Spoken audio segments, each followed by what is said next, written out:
En tout cas, merci beaucoup. Bonjour, fidèle téléspectateur. Hein? Ça, c'est bien. Nous commençons cette émission avec beaucoup de joie, beaucoup de plaisir. Vous comprenez, il y avait échange ici entre moi et Karine Bébé, et il y a aussi Dadi Koussaka. Donc, dans le cadre professionnel, hein, pour l'avancement de notre entreprise, de notre société. Merci à vous qui êtes nombreux en train de nous suivre. Gloire au Seigneur qui nous aime. Il a voulu que nous soyons là parmi vous, comptez parmi les vivants. Il est omniscient, omniprésent, omnipotent. Nous sommes reconnaissants à notre Dieu. Merci à Bruno Nzinga, merci à Moro Djambé qui réalise cette émission, merci à Alain Kabongo, à la coordination, merci à René Makonda, programmation et web. Vous nous suivez en live hein, sur CCTV Rallye officiel. Merci aussi à Dadi Koussaka et à Karine Bébé. Et je me suis fait coiffer grâce à nos amis de ces grands salons de coiffure. Bread of Eagle Service. Donc mon coiffeur c'est Fazil, c'est boss. Merci beaucoup, cher coiffeur. Et je n'oublierai pas aussi le pressing, parce qu'il faut nécessairement bien laver vos vêtements, vos habits. Hein. Kenzo Makengo, pressing bread of Eagle Service. Et Shadrach Kitoko, merci mon coiffeur et notre coiffeur. Jonathan Yeye, hein, c'est ça, et Rebecca Civis, Rebecca Civis, agence de voyage. Toujours sur l'avenir, nous sommes ici à Lingola, ce sont nos voisins, hein, donc avec Madame Grace Amba qui supervise tout. Donc j'ose croire qu'il faut nécessairement penser aux voisins, hein, bon voisinage, c'est vraiment très capital. Merci à Rizik, Naomi Rizik, Balobi, partenaire officiel, il y a Doudou Montiré. Parce que Balobi Mikolo, merci beaucoup, mon partenaire Naomi Rizik. Ah, ça c'est très bien. On va recevoir pour vous hein, une grande dame, MLC. Donc, cette grande dame est parmi nous.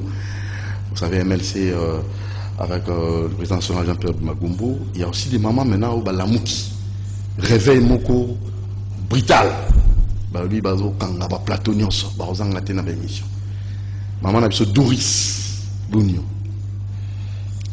Malamu ndeko du tout. Ah, dans ces pays comme Yamba Lelo. Nanda bien. Nanda Koutozaï Malamu. Bon, je vais me présenter. Je m'appelle Madame Doris Motimaïso. Napesi Yombote ndeko Doudou Montiri. Doris Motimaïso. Sugo, Natacha. Abenga Natacha Montiri, Bara Natacha Mbeza Montiri. Comment Abezara, comment là après comment on va? Bon, ndenge batangisa biso na kelasi ba biso kotie madame. Ah, madame Doris kotie Motimaïso kombo ya mobali. Soko kotie mama Doris Malongo. Là c'est mon vrai nom. Là compris papa Motimaïso kotie biso. Monte le papa biso. Opesi yombote. C'est parti. Alors tout le bien la Ligue des femmes. D'abord, on a moi aussi, Nakati Amboka pour le développement Amboka. Mais là, il y a une ligue dynamique de femmes. Au parti Salioté. Bon, merci Ndeko Doudou. Nawoye Bissao, président Nabiso Jean-Pierre Bemba Gombo, on a Pessimbote Sika Azali, Biso Mama Totombeli Mokolo Molam.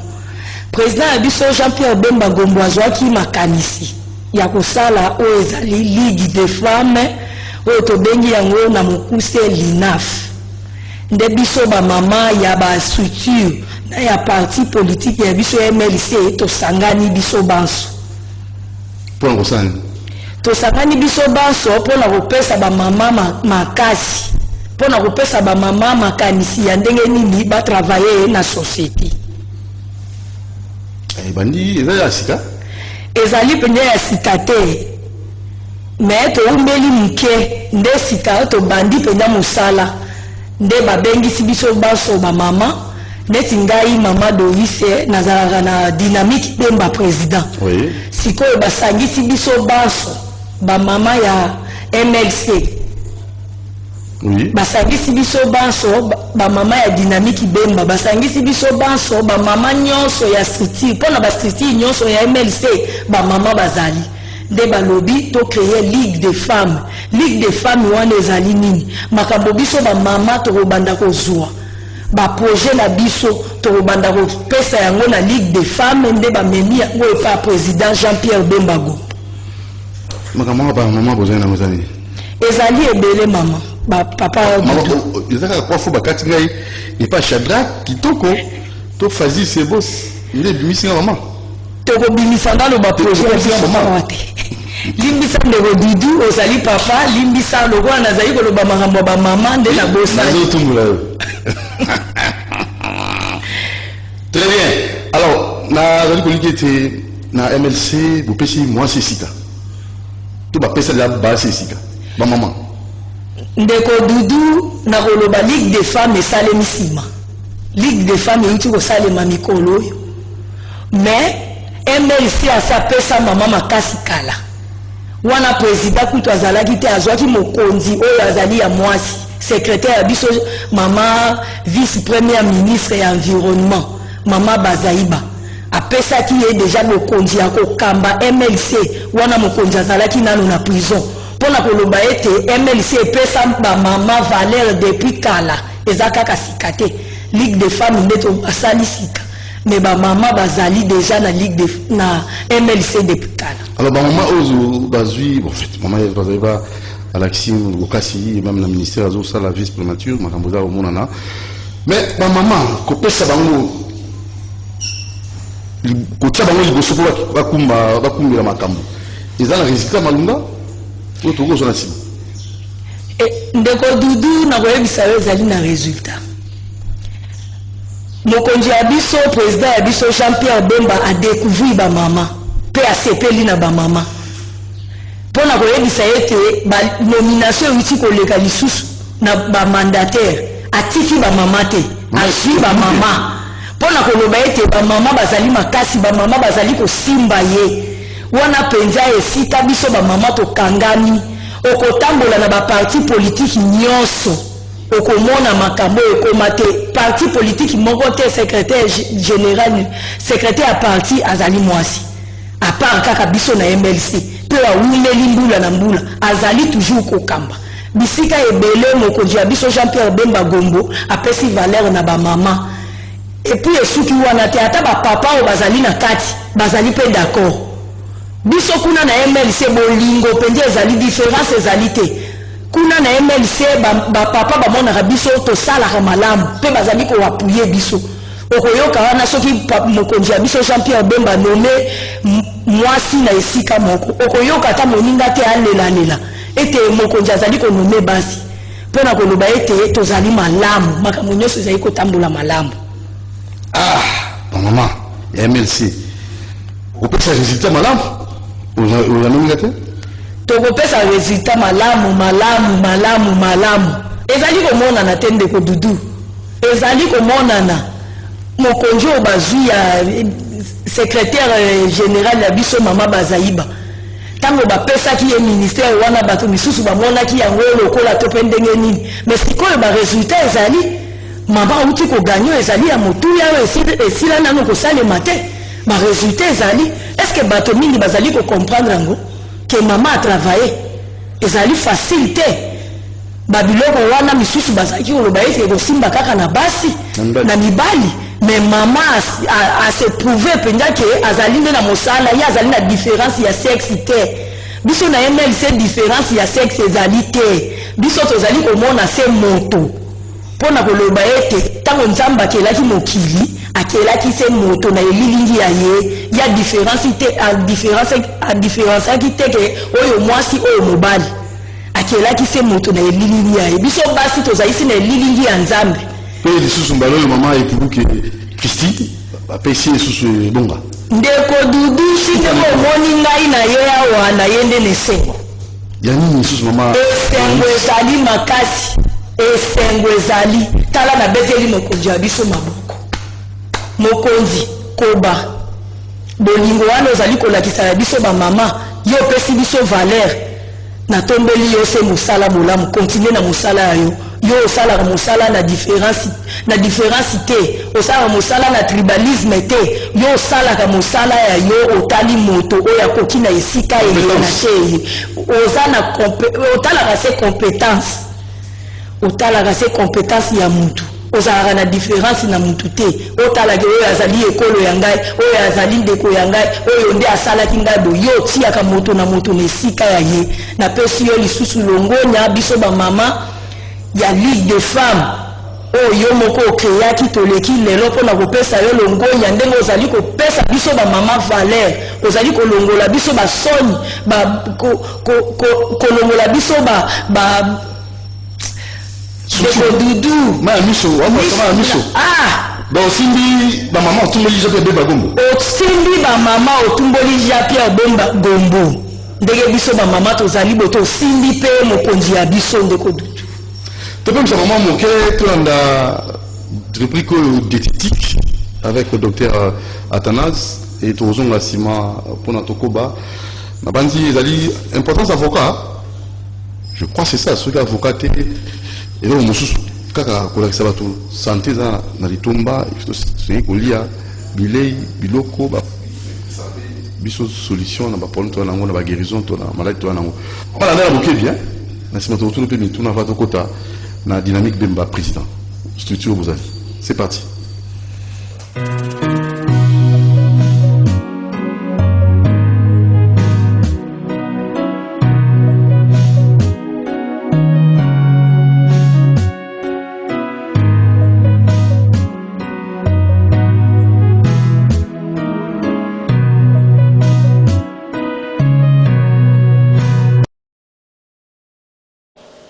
Oui, merci Balania. Jenny Congo, j'espère le retour Kolobela, les Kabotali, Ngouba, Arachide. Batumi, Baebi, Arachide, tout le monde peut, j'espère, hein, parce que ceux qui ont vu qu'il y a Ngouba, c'est qu'ils ont joué dans la planète OT. Alors, Arachide et Bani sont Ngouba, mais sauf que Baebi sont tous les moutons sont Ngouba, d'autres personnes, bien sûr, sont tous les Ngouba, ils savent que Ngouba est à graine. Mais en réalité, Ngouba za graine te. Ngouba za ka azali aza fruit souterrain. Bon Ngouba azaka fruit souterrain donc aza même aza appelle légumineuse. Ngouba azali légumineuse au même titre que bani ma dessous, c'est pas deux la légumineuse, il va que Ngouba pèse à légumineuse. Faut bien le quoi là. Alors, Ngouba d'ailleurs, votre côté maladie sonné par Ngouba, avantage au Ngouba, mais il faut le mot que Ngouba, bon, d'autres personnes, hein, par rapport à l'origine de Ngouba, on sait que Ngouba est en Asie, mais on sait que Ngouba est en Brésil, vous voyez donc ainsi de suite, sinon, est en Asie centrale.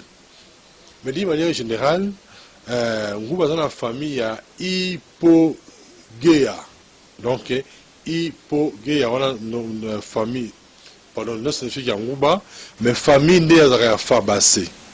Ngouba dans la famille à Fabacé. Donc, nous avons fait des personnes qui sont posées, numéro 081 81 14 3 6 5. 081 81 14 3 6 5 ou bien 089 62 68 038. Composez question là. Comment un message, un message à 089 62 68 038. Alors, il disait que Ngouba Azali légumineuse, a même un titre qui est Madessou, et puis Ngouba aussi, Nabi Azali fruits souterrains, Azalaka graine. Et puis, actuellement, Ngouba Azali a commencé au fruit le plus consommé. Pour ne pas parler graines le plus consommé, les fruits le plus consommé dans mon Ngouba là. Alors, et puis, il y a protéines, il y a vitamines, Ngouba a des protéines belées. Il y a la graisse. Graisse en Ngouba, et la graisse est ma bête. La graisse, par rapport à la graisse, il y a des processus, la graisse est plus nyama, mais la graisse en Ngouba, est la vraie graisse. Et puis nguba za na vitamine B, aza vitamine C, aza vitamine E, aza na vitamine B3 aussi, nguba. Et puis il dépend aussi, nguba dépasse largement maki. Donc moto ale maki, na moto ale nguba, moto ale maki aleki moto ale nguba. Donc il y a une personne. Mais moto ale nguba. Exemple, juste un exemple pour tout se comprendre. Moro ale nguba. Ndeko Doudou ale maki. Ba tout nous sur question. D'abord ben a bénéficié de protéines belé. Ça moto ale nguba. Comprendre hein? Parce que nguba zali aleki largement. Donc aleki musika moto ale maki, aleki pe moto ale ngombe, moto ale viande. Nguba aleki. D'ailleurs, pour le loco, mon pour le loco, ça risque la protéine, oui, bon, par rapport à maille. Si on est loco, les locaux, mon oui, je peux se poser mais la rare maille, mais la rare maille, il va dire à mon tour, ok, le loco, ils sont riches en protéines. Comprendre, hein? Alors, maintenant, gros bazar, la protéine est belle par rapport à mon tour à maki, na mon tour à viande. Alors, il dépasse aussi, les minéraux, les minéraux, même la calcium et l'équilibre en haut. Même la magnésium aussi, à l'équipe. Alors, ils ont aussi la cholestérol T. C'est ce que les gens doivent savoir. Nous avons la cholestérol T. C'est ce qu'on a la cholestérol T. Et puis, nous avons parmi les aliments les plus, bien, aliments le plus concentrés en substances nutritives. Il y a même un conseil à la bande amicale, souvent, quand il y a un gouba, il y a un faux, il y a un gouba, bien il y a un mini, moins bangouba, mais je vais vous expliquer même aussi l'avantage d'un pour leur multiplier le pourcentage, il y a super, mais comment on peut vous aider, gouba, comment on peut pour leur multiplier le pourcentage de supermatozoïdes. Mais déjà une bonne santé parce que sur le rébut de la tamouké, mais je veux seulement vous dire que comment les 11 au cas qu'il y a lobby, les 11 décembre où il y a lobby. Là, on a organisé conférence dans la carte à Carrefour des jeunes. Thème de la conférence est l'alimentation et les plantes pour éviter et traiter les maladies. Donc, la salle aura une fois par année. Parce que pour l'année où est tombé le 11 décembre. La banane sur la vie qui est ça ça veut dire lobby. La vie thème les alliés et l'eau connu nos coquilles colia et puis une plante au c'est là pour que obi qui soit maladie. Vous savez n'avait qui le fait passer Ndeko Doudou les accassons les mini congolais alors ceux qui non là comme Congo passé gavia kokasu là on soumet été mikolo hein. Bazuna la prostate bazuna na ma hémorroïde est suite ok mais ba gros comme on sont bon nous sous micro ta manette c'est belé or na Congo la biso nous avons beaucoup de balima rolia au gros ça qui obika et puis ça million on les belé au gros un peu préventif même minga ba bien on te soit ba ebi mais ba négligent kango c'est pourquoi la biso qui les 11 au samedi, tu vas les 14 h car les 11 ans. Ça va jouer mon com. De 14 h, plus tard 17 h, 18 h, tout ici. Là, je vais vous apprendre. On a un premier hémorroïde, on a un premier stérilité, on a un amium. On a expliqué, là, on a ça là. Par rapport, il y a des plantes, on a des soit par rapport à l'alimentation pour éradiquer soit si soit maladie soit dérangé. Mais je voulais aussi dire qu'il y a Kabal Solo, Kabal Solo. Tout le monde lié dans la carte à Carrefour des jeunes. Mon pour moi pour moi, monsieur n'a pas moi bien. Au conseil le point à Carrefour des jeunes, des bureaux on appelle ça garana. Au compte la carte au matin étage, premier étage, première porte, au moins la bureau zawana, au lieu au commissaire comme on a eu.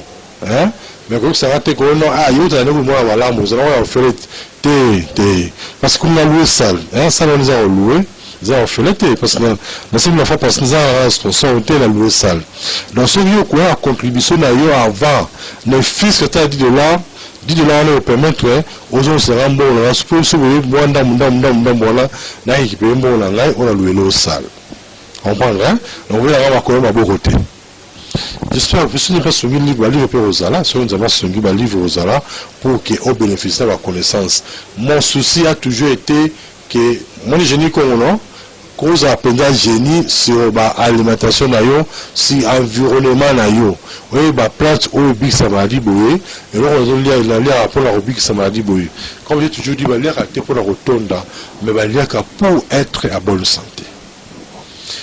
Tout ce qui est un goût à la bisson, mais la vie qui est mise en là, 081 81 14 3 6 5 081 81 14 3 6 5.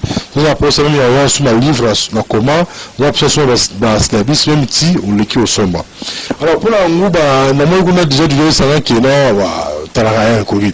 Bon on a appelé ça papa réponse bon. En attendant pour dans plus les jours qu'on attend la conférence. Là vous aurez avant goût.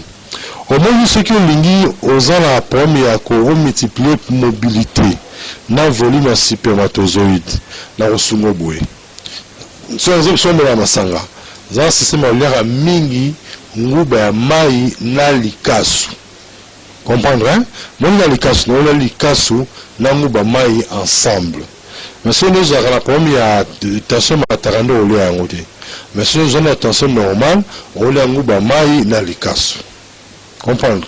Mais il y a bien, bon, ceux qui sont mataka, donc on a ce qu'on goûte à maï, mais ceux qui ont tina sraki, pour laisser sraki tino, c'est timo la poussière. Tu vois là, ils ont pour la retraiter l'infection pulmonaire. En fait, ils ont préventif, ils ont pas curatif, hein, pour l'infection pulmonaire, bakosu kosu, bacourbature, ils ont multiplié le pourcentage de super, maintenant mobilité dans l'ango. Comme je vous avais dit, question à sous l'ango. Ata ozana moto ya COVID-19 face à face kobanga te cela ne donne pas tenioso.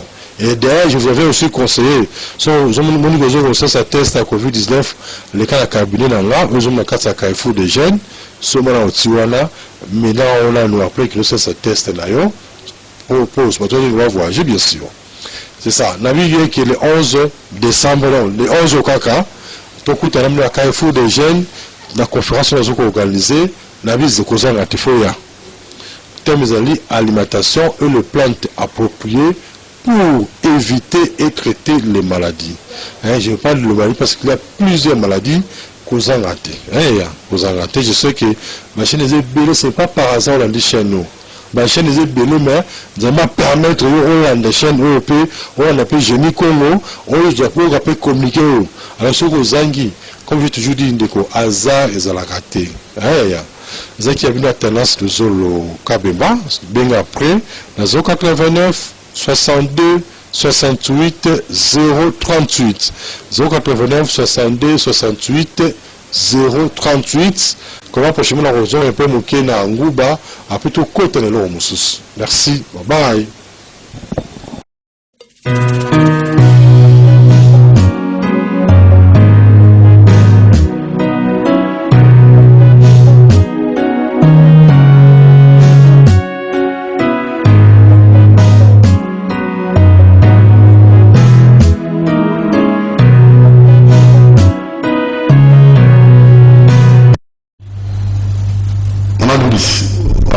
Docteur Athanas. Ndeko Dudu na prendre makambo à lobby ezanga pe na sali la kamo na pesi bote na docteur Athanas sika azali en tout cas afungoli nga lisusu nguba eza vraiment malamu pour la santé ya biso bato na docteur abosani kolobela ete nguba batiaka ngo pe na pondu ngala lukwa na azali mama nguba na lambela yango na pondu ata na tie mosunité nguba na tiaka na pondu et comme ça pondu elengi makasi. Ok, alors en tout cas la dynamique de président a invité kuna makambo geni kuna makambo ezali koke malamu na dynamique bemba président lokola tozali ba mama mingi te pour la Ligue des femmes et c'est là qui est que ba maman nyonso bazali na ba structure batindama bakende na Ligue des femmes pour Ligue des femmes ezo sangisa kaka ba maman ya ba structure na ba maman ya MLC nde ba sélectionnaki biso misato biso misato tokei neti na ligue des femmes mpona korepresente bacordon lisusu nde tozali kuna na ligue des femmes lelo nde tozali kosangana lisusu na ligue des femmes mpona kolobela toujours makambo ya bamama kuna na ligue des femmes oyo mokonzi ya biso awuti kocreye babengisi biso bamama baso tozala po bayeba kokoche biso koforme biso na politiki ye tozali kosala na babisala na biso ya mike tosalaka bapesela biso stratégie ya kosala lokola biso bamama topona mpe politiki bayebisa biso ndenge nini tokoki kotombola mingongo mpona koloba oyo ezali baproblème na biso bamama nde yango lelo na mokolo ya lelo boye tozali kuna bamama nyonso tokosangana bamama ya bastructure nyonso yango na leki mpe lelo mpona korapele bandeko ete babosanaki oyo azali communicatrice ya biso mama Clémentine Bongola asi asalaki mbela ete bamama banso tosangana lelo nde yango na ye korapele lisusu bamama ete kovanda na ndako te mama teleme yaka na direction na permanence na direction ya MLC na avenue du port yaka yo ozali déjà sélectionné pour la ligue des femmes pour sikoyo ndeko dudu bazosala conseil permanent ya ligue des femmes nde biso bamama tozali kosangana mpona kopona mokonzi oyo bakonzi oyo bakokamba biso na permanence mana. Très bien. Alors, vous allez vraiment à la midi, coacher moi si, couper ça moi si ma coquille.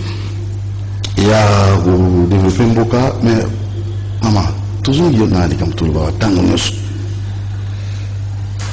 Pas si va tomber en beau gâté. Il y a le ndeko dudu basi batongaka mboka basi batongaka mboka ndeko dudu biso na MLC basi batongaka mboka ndeko dudu à chaque fois nazali kozongela o pona kotanga lisusu mama bazali bate na biliseli yo mama mosusu nani mama Christine Epuluki oyo mokonzi ya tomboli sikoyo mokonzi ya biso Jean-Pierre Bemba moni ete bamama batongaka mboka lelo ezali remise et reprise abandi nano mosala te kasi biso mongo na MLC tozali lesengo ete toyebi mama oyo awumeli pembeni ya mama Bazaiba akotravaye mpe lokola mama Bazaiba mama Christine Mongonya ce n'est pas pour ye mokonzi ya biso Jean-Pierre Bemba poni yo po ayebi kapasite ya yo tango toyoki Christine toyoki na kati Christ zala se bongo zala na mosala na yo malamu biso na dynamique Bemba président totombeli yo bonne chance bon service salela ekolo ya yo pona kolakisa ete bamama bazali kobunda po ekolo nde mokonzi apesi yo maboko lakisa ete oyebi mosala ezali mpe mbala ya yambo te mokonzi apesa yo confiance lakisa lisusu mayele mokonzi apesaka yo kala mokonzi ye moko sikoyo azali na biso lakisa ye ndenge otravayaka kala na ye lakisa ye lisusu de plus mama Christine oyo azali DGA totombeli yo bonne chance mosala molamu. Merci. Voilà, bonne chance maman Christine Epuluki, c'est pas facile hein, donc mon salango mais toyebi compétence na yo et je vous souhaite aussi plein succès beau vent makambo ki kitoko mon sala kitoko. Allez. Asi ba tunga mboka te opesi ndakisa ya ba mama mibale mama Eva Zaiba rien à dire ou à maman Christine Epuluki rien à dire. Mais on a échantillon MLC. Mais quand moi je généralise na kotala kapenda lelo ndizo tala ba mama na biso kokenga o alikolo te kine na OPAC mama ba koteka makala mama ba koteka ndunda mama ba koteka mapa ba kosala musala nini ndeko dudu ba mama bazali kosala musala malamu est-ce ba koteka pona kopesa pe exemple ya bato misusu te ya ngai moko ngapela zali mama na sala rape misala e ba mama basala ka koteka na musala nini kosala ngana sala kana teka ka mabaya mabaya ozali suni sali pasi zaidi ezaki libaya accident ya musala ndeko dudu nakendeki mosala ya ngai kopasola mabaya nde accident ezwi ngai poussière ekoti nga na liso mpo na koloba ete bamama batongaka mboka nasali mosala ya ngai na memi mabaya na ye nango ti koto na centre ville bamama bazali ebele bamama nyonso ya RDC na kokende neti na Équateur bamama bazali kosala pêche neti biso na ekolo na biso mabinza tozali bapêcheur mobali liboso mama na nsima azali koluka nkai bamama batongaka mboka mileke tozali kosala oyo babengi mojanga na koyebi biso ndeko dudu ezali oyo tokangelaka mbisi bamama bazali kosala misala ebele soki okei na babaliniere kende sika na libongo okomona bamama baye na biloko ya bango bamasangu bambisi bamafuta ya mbila banguba nani docteur auti kolobela banguba ezali kuna libongo mona papa nde batindi bango batiki papa na mboka bango baye na Kishasa baye koteka bamama batongaka mboka ndeko dudu tika ndakisa wana ke bamama batongaka mboka te ezali neti ozali kolembisa bamama ballon mikolo bamama bakoso ballon ndeko dudu kenda na limete kenda na limete na 10e 9e rue otala ndenge bamama bazali kokumba babalo na mutu mpona kotia na mutuka kokenda kofungola koteka ndeko dudu biso bamama totongaka mboka tokoyebisa bino bandeko ya biso mibali mpona ndimi te ndeko mama ye moko akoki koloba ete bamama batongaka mboka te bino bandeko mibali mutu aliboso alobaka ozaki nani aloba makambo wana wana vraiment na sonaka popo ezalaki nini mpenza ezali bino bandeko mibali ebele bosangani donc lobi nayaki mama nayambaki mama bénédiction alobi ndoki ya bamama eza kaka mibali poni bino mpe kaka bokosenga biso tosunga bino mpo bino bokei liboso kaka bino bozolobake ndoki ya mwasi eza kaka mobali ndeko dudu ezali exception ezali na bamama misusu oyo bazali na posa wana me bapapa bazali kolinga te pour preuve ndeko dudu tala na basociété na entreprise ebele omona basi baza toujours minorité c'est que bapapa misusu bazali nao na makanisi ete bamama batongaka mboka te tozali biso bamama oyo tozali kolekaleka koloba tozali peut-être exception bamama misusu bazali pe na posa wana kasi balongani babango bazali koautorize bango te classe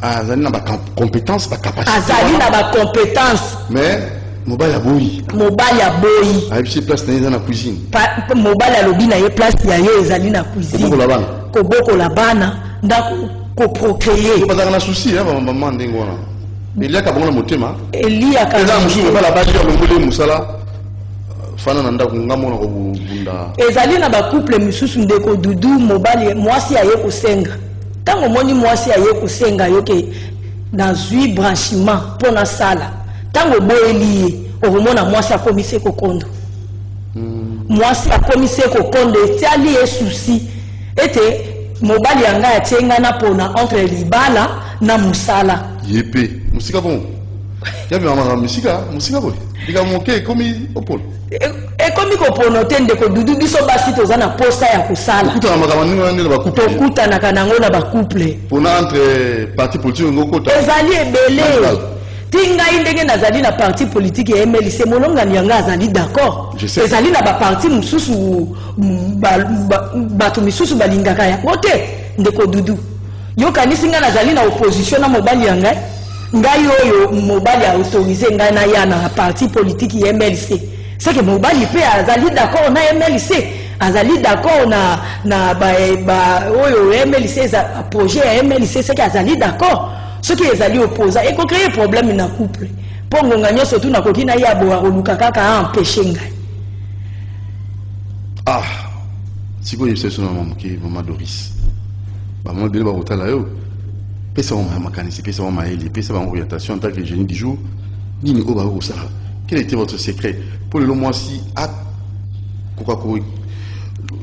Misao Zakati nae pour bénéficier du développement en Boka à procéder d'une mission de blocage même la belle famille hein papa papa ndimi mais belle famille pour famille nae bande connaît ba boy à quoi ça la quelle stratégie ndeko Dudu liboso na koyebisa ndeko mama okotala yo azali kotala ngai na ngonga oyo mama zwa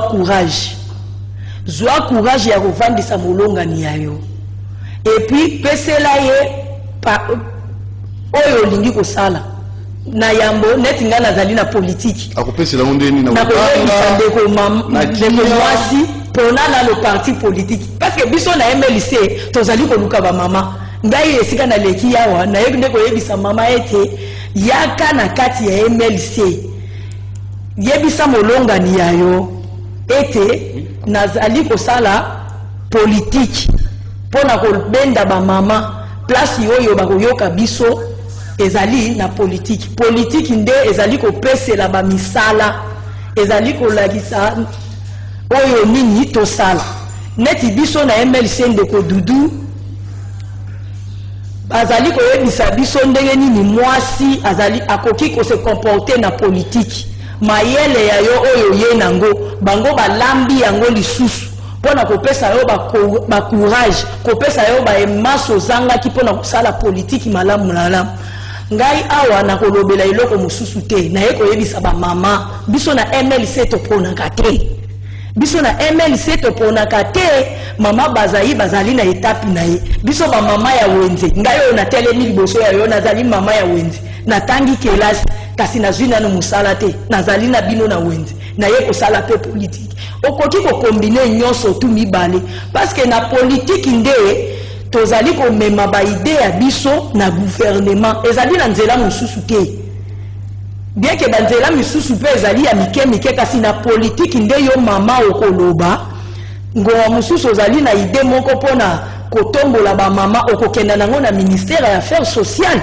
kuna nde bokozela ngo solution kasi soki yo vandi yo mama ovandi kaka politique ngana kosala te ezali malamu soki mokete mama zwa courage yebisa 50 ndingisa pona ko créer problème te biso na MLC ba mama bazali pesa ndakisa ya MLC ba mama bazali ba oyo auti ko perdre molongani ya seka yebisi yo bambula bavandi na molongani ya etake azalaki na politique asi makinyoso tu mibale bongo yo mama ozali maître avocat ovandi na ndako ndenge nini yaka pe na politique yaka na politique ndeko mama yaka tozali kozela bino maboko polele tala biso na MLC ba mama bazali mokonzi ya biso azali ko promouvoir ba mama ezali ko lekela ote soki mama Christine Republique avandaki na ye na ndako ayaki na MLC te est-ce que lelo alingaki kokoma DG ya oyo ezali entreprise munene ya mboka ya biso mama zwa courage en tout cas vraiment pour luba ndenge politicien hein ndeko Dudu onyoso ezali courage ya MLC nde ezali kolakisa biso ozalaka na école ya parti donc ça forme aussi oui na MLC ba formaka biso chaque après 3 mois tolekaka na formation du parti babengi yango école du parti bosololaka nini tosololaka ndenge nini déjà balakisaka bino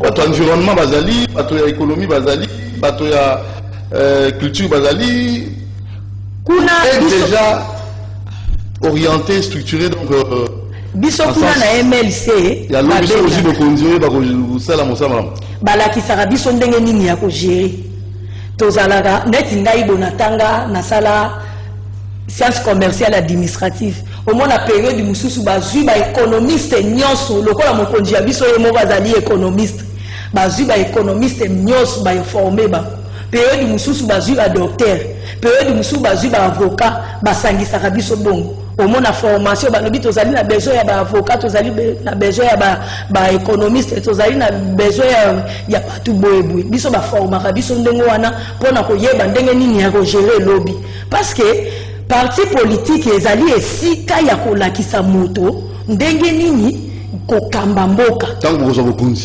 tokozwa bokonzi ndeko Dudu parti politique ezali esika esusu te premièrement ata bazali kolakisa biso ndenge nini pe ya kosala mwa mombongo mais ezali esika ya koforme moto pona ko respecter ezali ba bien public ndenge nini okoki ko gérer lobby eloko ya l'État ezali l'État eloko ya oya yo ezali ya yo kosangisa eloko ya leta na oya yo te oya leta kozwa yango te okomisa yango ya yo oye na bureau lokola mokonzi ya biso secrétaire ya biso mama bazali na bureau boye soki alongwi na bokonzi akotiko oyo nyonso tu ezali ya leta akoki kozwa yango lokola bato misusu toyoka te alongwe musala azwi motuka ya leta akei nango biso tokoki kosala yango te parce que de na kati ya parti bayebisi biso ndenge nini tokoki kosala biso tozali na formation et puis yo moko ozali kobanga ete eloko ya leta na zwa te parce que eloko ya leta soko ozwi yango ezali boloko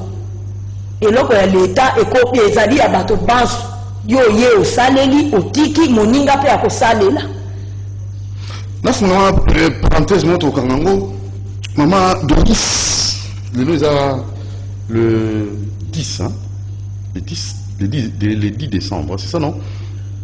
Dans combien de jours? Dans 15 jours. Tu verras, 15 jours, c'est trop. Dans 14 jours, en fait, 15 jours, hein, pour le 25 décembre, Noël. Et tu vas sous les restes des jours. Bonne année. Alors, Yusa maman. Alingi suko mekapenza. Koisa maman oyo na ebisio bakomi luwa amboa ba liete bana inana yakate inana so okufa c'est trop ba mikolo bele mboa yakate sikwa kumuluka nani awozomwa bafulwa sikani okuta mwa mkwa to sikani okuta mwa eloko kolia ndeni mama basiko za nga oyo na période oyo ba fête komini pembeni. Ndeko Doudou, le 25 décembre, et pas na biso ba catholique ezali penza mokolo Christ wa botamaka. Ezali vraiment motuya et pas ya biso ba catholique. Na pesi cardinal ya biso Fridolin Ambongo, meilleur vœu tata nga ya molimo na pesi yo bambote sika ozali. Tika ete mokolo wana ba mama bazwa yango na ndenge ya mabete. Mokolo wana epa na biso ba katoliko ezali po ya losambu. Oyo tomonaka mokonzi ya biso abotami. O mama Maria akumbi ye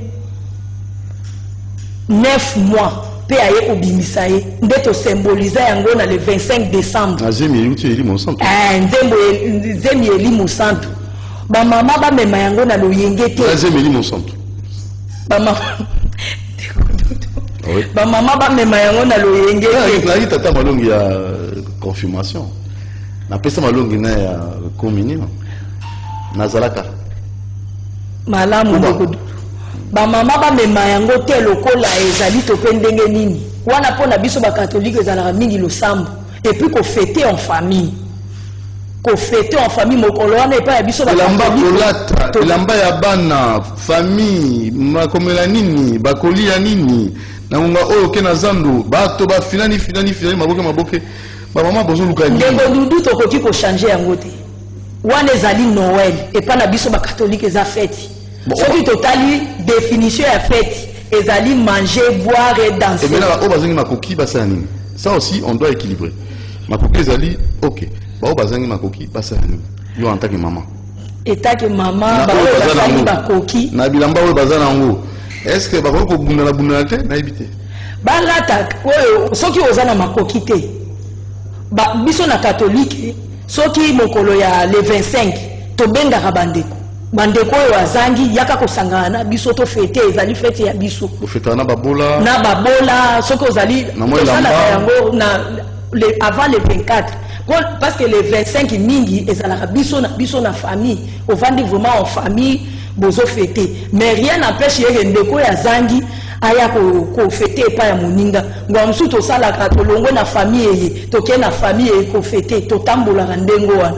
Pour ceux qui se retrouvent te ozali na eloko te pona bana avant ça okokipe ko yebisa moninga sœur na yo na église biso na ndako tozana eloko te sera kotika ote po to yebi ete ezali mokolo elamu pona biso mokonzi ya biso abota ya solo bobi tungisa te pona kolia na kolia nini bobi tungisa te na kolata nini kutu ndeke à ça la catène aliaka.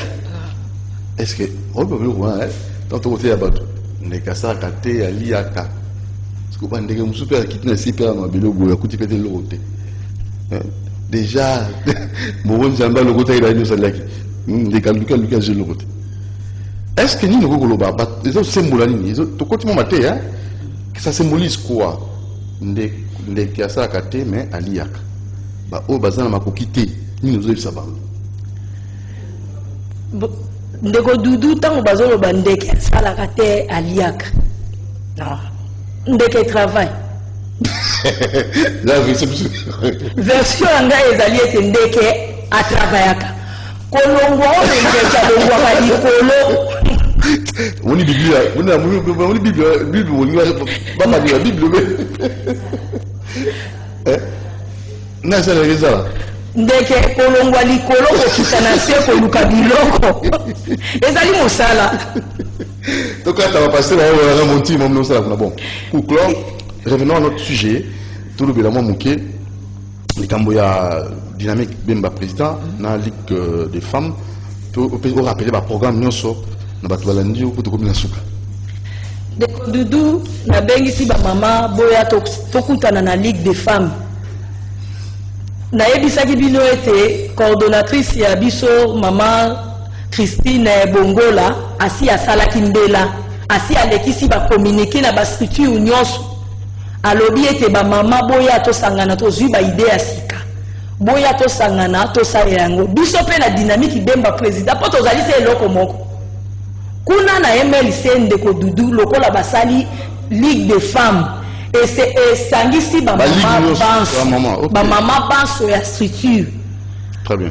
Ba mama banso boya to sangana lelo kuna to koyeba oyo akozala mokonzi na département tel oyo akozala mokonzi na département tel après awa Ndeko Doudou nazali ko kende kuna omona ete mama azali na ba programme moto ya yebisa yo ke ba mama ba travaillaka te ba mama ba tongaka ndako te biso to tongaka ndako pour symboliser kaka ba mama ba tongaka ndako te lelo soki to zui kaka formule wana ke ba mama ba tongaka ndako te tozali na ba mama ingénieur bazali ko tonga ba ndako de ko mama tonga mboka te ba atonga mboka te biso to tonga mboka Ndeko Doudou. Alors pour suki ça pona kosukisa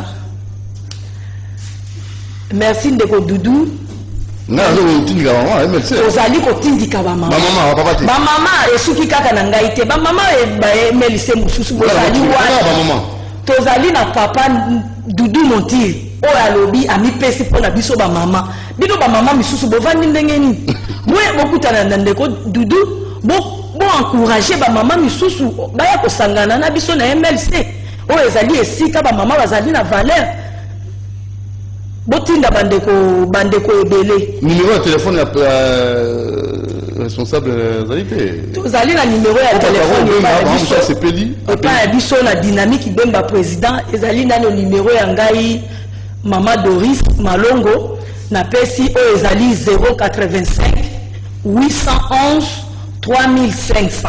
Bandila 085 811 3500. Soki obengi okozwa ngai mama Doris Malongo, madame Doris Motimaiso na koyamba yo epi na ko guider yo ti epa ya mokonzi ya biso oyo azali maître avocat mama Carmel Bampile Mbuyi po oyeba ko s'intégrer na biso olakisa biso pe ba idée ya yo po komona teke biso lokwa tozali na dynamique Bemba président de tokoki tozali ko senga pe na bino boya pe na ba idée ya bino to bakisa boya to sangana. Alors banani ko pesa mbote o bazali ko na pesi mbote na madame Clémentine Bongola na pesi mbote na docteur Okoko na pesi pe mbote na berger Laurent Lokwa na pesi bino baso mbote tata mo la ndaki ba biya zo se planning ko le camp émission exactement comment on kimia kombo ekimi Ndeko Doudou mais zali na ba papa ebele bazali ko encourager ngai Ndeko Doudou